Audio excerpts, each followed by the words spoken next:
আজকে আমি তোমাদের এই চতুর্থ অধ্যায় প্রায় শেষ পর্যায়ে পৌঁছে গেছি। এখানে আমি তোমাদের একটা টপিক পড়াচ্ছি, আমার দুটো টপিকের মতো বাকি। একটা হচ্ছে শিল্প বাণিজ্য শুল্ক নীতি। আজকে তোমাকে আগে এইটা পড়াবো, এরপরে বোধহয় টেলিগ্রাফ ব্যবস্থাটা বাকি। তো দেখো তোমরা, শিল্প বাণিজ্য যে শুল্ক নীতি, প্রশ্নটা কিভাবে আসতে পারে, সরাসরি দেয় প্রশ্নটা দিতে পারে, বাংলার বস্ত্র শিল্পের সঙ্গে কোম্পানির শুল্ক বাণিজ্য নীতির কি ধরনের সম্পর্ক ছিল। আরেকবার প্রশ্নটা বলছি, বাংলার বস্ত্র শিল্পের সঙ্গে কোম্পানির শুল্ক নীতির কি ধরনের, মানে শিল্প বাণিজ্যের শুল্ক নীতির কি ধরনের সম্পর্ক ছিল, এটা আসতে পারে। আমি এবার এক এক করে তোমাদের দিকে জিনিসগুলোকে ব্যাখ্যা দিই। তোমরা দেখো, 1857 খ্রিস্টাব্দে যখন ইস্ট ইন্ডিয়া কোম্পানি এদেশে প্রথম এসেছিল, তারা কিন্তু নিছক একটা বাণিজ্যিক সংস্থা হিসাবে কিন্তু কাজ করেছে। তারা কিন্তু এর বাইরে আর কোনো কাজ করেনি। কি করতো, বিদেশ থেকে দামি ধাতু জিনিস যেগুলো এদের চাহিদা ছিল সেগুলো আমদানি করতো, মানে আমদানি এখানে নিয়ে এসে তারা বিক্রি করতো। বেসিক্যালি এটা আমরা আমদানি করতাম, ওরা রপ্তানি করতো। আর তার পরিবর্তে কি করতো, এখান থেকে ভারতের যেগুলো খুব বিখ্যাত, বিশেষ করে তোমরা সেভেনেও পড়েছো, মশলাপাতি, কাপড়, এগুলোকে কি করতো, তারা বাইরে এখান থেকে রপ্তানি করতো ব্রিটেন। এটা বোঝা গেল, মানে একটা নিছকই বাণিজ্যিক সংস্থা যা করে থাকে, আমদানি এবং রপ্তানি, এটার মধ্যে তারা নিজেদেরকে সীমাবদ্ধ রেখেছে। এবার আমরা দেখব তাদের সেই অবস্থানটা কিভাবে পরিবর্তিত হচ্ছে। এক এক করে দেখি। প্রথমে দেখব দেশীয় যে শুল্ক নীতিটা ছিল সেটা পুরো ব্রিটিশ শিল্পের স্বার্থে হতো।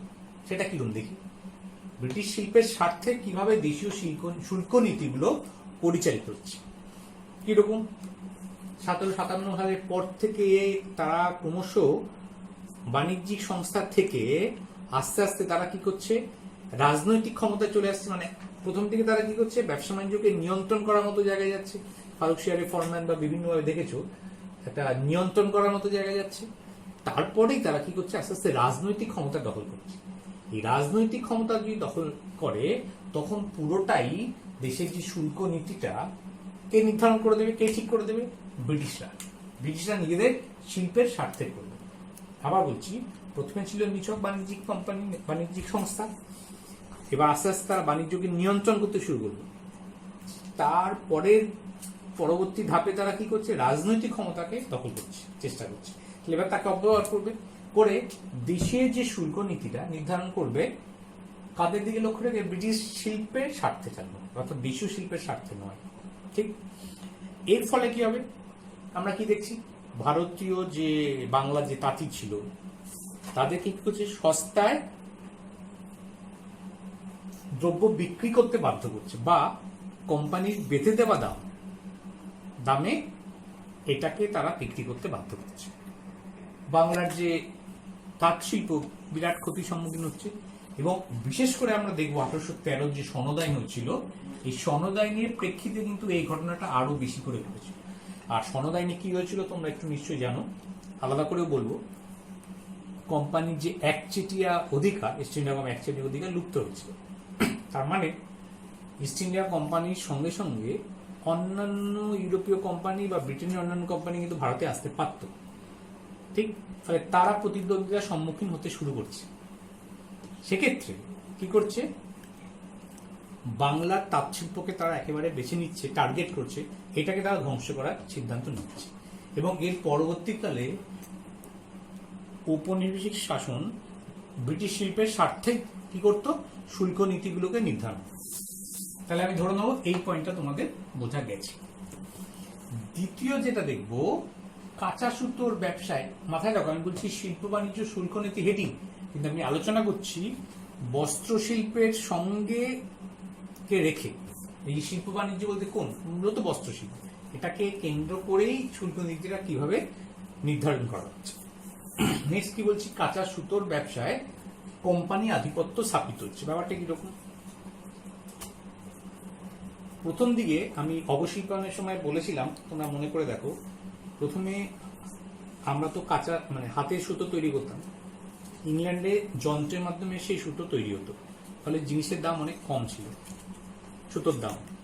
ফলে তাঁতিরা খুব লাভবান হতো যারা কাপড় উৎপাদনকারী ছিল, কারণ তাদের উৎপাদন খরচ বা প্রোডাকশন কস্টটা কমে যেত, তাই তো।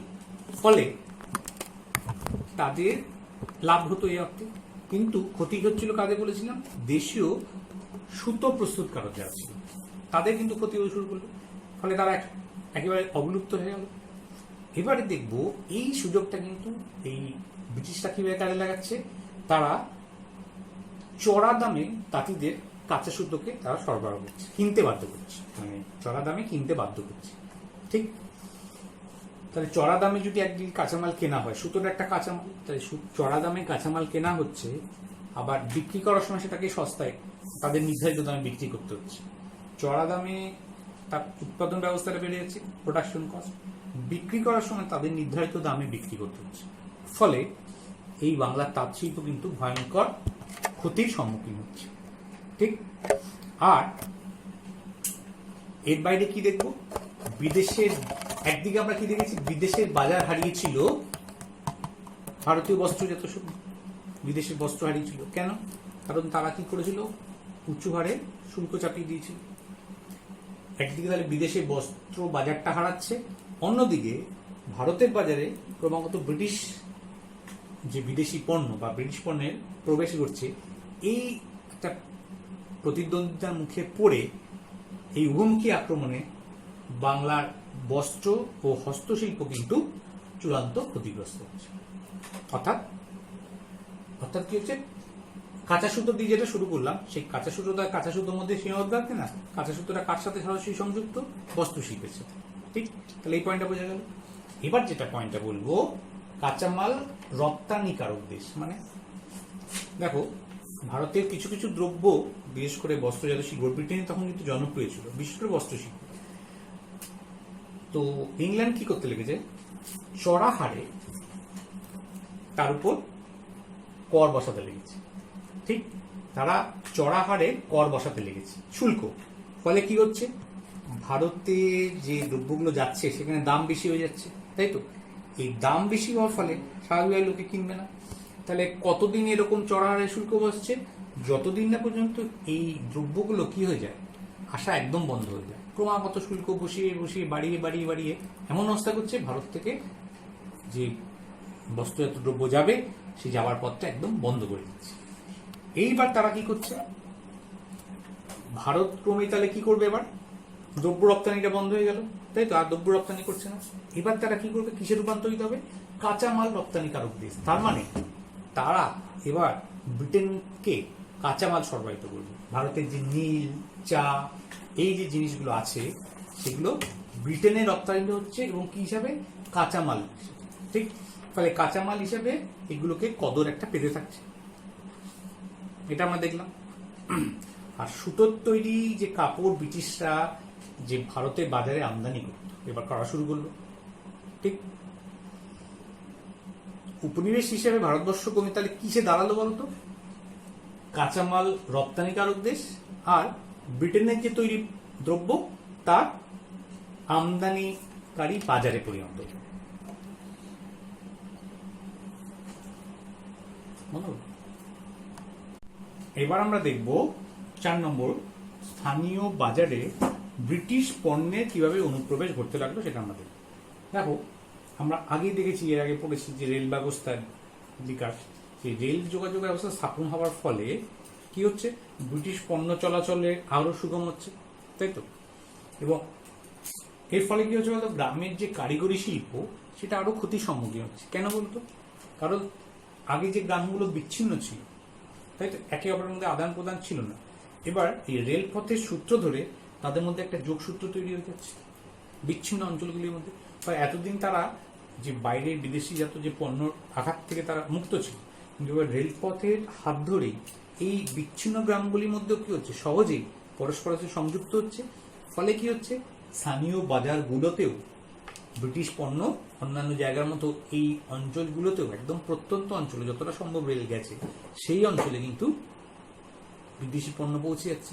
ফলে স্থানীয় যে বাজারগুলো তাদের পণ্যগুলো কিন্তু মানে গ্রামীণ পণ্যদ্রব্যগুলো কিন্তু চড়া প্রতিদ্বন্দ্বিতার মুখে পড়ছে এবং তারা যথারীতি করতে থাকে পিছিয়ে যাচ্ছে। তাহলে আমার মনে হয় তোমরা এই কাঁচা স্থানীয় বাজারে ব্রিটিশ পণ্যের অনুপ্রবেশটা বুঝতে পারলে, এটা খুব একটা কঠিন কিছু নয়। নেক্সট যেটা বলবো, দেখো তোমরা দেখতে পাচ্ছ উপরে ধরছি, ভারতীয় শিল্পোদ্যোগীদের সঙ্গে বৈষম্যমূলক আচরণ। ঠিক, আবার বলছি ভারতীয় শিল্পোদ্যোগীদের সঙ্গে বৈষম্যমূলক আচরণ। তাই এটা ব্যাপারটা কি একটু বলে দিই। দেখো, ভারতীয় যে যন্ত্র নির্ভর কিছু শিল্প ছিল, যেমন ধরো চামড়া, চিনি, লৌহ ইস্পাত, এই যে জিনিসগুলোতে শ্রমিক সস্তায় ছিল, কাঁচামাল সস্তায় ছিল, সব দিক দিয়ে মানে উৎপাদন ব্যয় কম, অন্যদিকে বিক্রি করার ফলে মুনাফাটা খুব বেশি ছিল। তাহলে একদিকে উৎপাদন কম, মুনাফা বেশি, স্বাভাবিকভাবে এটা কাদের আকৃষ্ট করবে? ব্রিটিশ শিল্পপতি এদের আকৃষ্ট করছে, নানাভাবে আকৃষ্ট করছে ঔপনিবেশিক সরকার। এবং ঔপনিবেশিক সরকার তখন কি করছে? তাদেরকে সাহায্য করতে লেগেছে। প্রশ্ন হলো, তাহলে ভারতীয় শিল্পোদ্যোগীরা কিন্তু সেই সাহায্য থেকে বঞ্চিত হচ্ছে। কিরকম?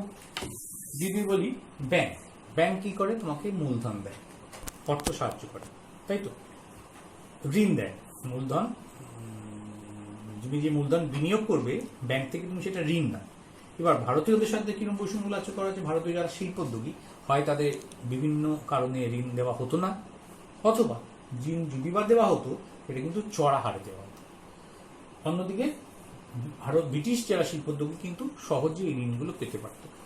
এটাই ছিল ভারতীয় শিল্পোদ্যোগীদের সঙ্গে যে বৈষম্যমূলক আচরণটা, সেটা কথা বলা। আরেকটা এখানে বলে রাখি, এই জন্য বাধ্য হয়ে ভারতীয়রা কি করছে? ব্যাংক, বিমা এইগুলোকে স্থাপন করতে বাধ্য হচ্ছে। এই ব্যাংক, বিমা কি আসলে একটা আর্থিক প্রতিষ্ঠান, এরা কি করে? অর্থের যোগান দেয়। যেহেতু এই বিদেশিরা তাদের সাথে বৈষম্যমূলক আচরণ করছে, তাই জন্য তারা বাধ্য হচ্ছে একটা ব্যাংক বা বিমা স্থাপন করতে। ঠিক, এইবারে আমরা শেষ দিকে চলে এসেছি, সরকারি পরিবহন ও রেল ব্যবস্থার ক্ষেত্রে বৈষম্য। ধরো আগের ক্ষেত্রে আমরা এটা দেখলাম যে ভারতীয় শিল্পোদ্যোগীদের ক্ষেত্রে বৈষম্য করা হতো ব্যাংক বা আর্থিক প্রতিষ্ঠানগুলো। এইবারে দেখছি আমরা সরকারি পরিবহন বা রেল ব্যবস্থার ক্ষেত্রে বৈষম্য কেন? দেশীয় পণ্য পরিবহনের জন্য তোমার যে রেল মশলা, তোমরা জানো কেন জানি না, আমরা তো প্যাসেঞ্জার ট্রেন জানি যেখানে লোক যাতায়াত করে, তাই তো। কিছু কিছু আছে শুধু মাল বা পণ্য পরিবহন করে, তাই তো। তাহলে এই যে নিত্য প্রয়োজনীয় জিনিসপত্র আমরা যে পাই বিভিন্ন জায়গা থেকে আসে, কোথা থেকে আসে? রেলের মাধ্যমে আসে। তাহলে রেল কি করে? তারপর একটা মাসুল বা ফ্রেট ইংরেজিতে বলে চাপিয়ে দেওয়া হয়। তো তারা যদি ভারতীয় শিল্পোদ্যোগী হতো, দেশীয় দ্রব্য পরিবহন করছে যারা, তাদের ক্ষেত্রে রেল মরশুমের হার ছিল চড়া। যদি তাকে বিদেশিরা রেল দ্রব্য মানে রেলে করে তাদের দ্রব্য নিয়ে যাচ্ছে, সেটা বরঞ্চ অনেক কম খরচে কিন্তু তারা বিভিন্ন বাজারে পৌঁছে দেওয়ার চেষ্টা করে। ফলে আমরা দেখছি এভাবে ঔপনিবেশিক ভারতে দেশীয় শিল্পের অগ্রগতি মূলত দুটো জায়গায় আটকে রয়েছে, শুধু সুতি আর পাট শিল্প। ফলে সার্বিক শিল্পায়ন কিন্তু আদৌ হয়নি। ঠিক, তাহলে এইভাবে আমি দেখলাম যে শিল্প বাণিজ্যের সাথে শুল্ক নীতি বা ভারতীয় বাংলার বস্ত্র শিল্পের সঙ্গে এই যে কোশ্চেনটা বললাম তোমাদের, শিল্প বাণিজ্য শুল্ক নীতি কি ধরনের সম্পর্ক ছিল, সেটা তোমরা আশা করি এখান থেকে বুঝে নিতে পারবে।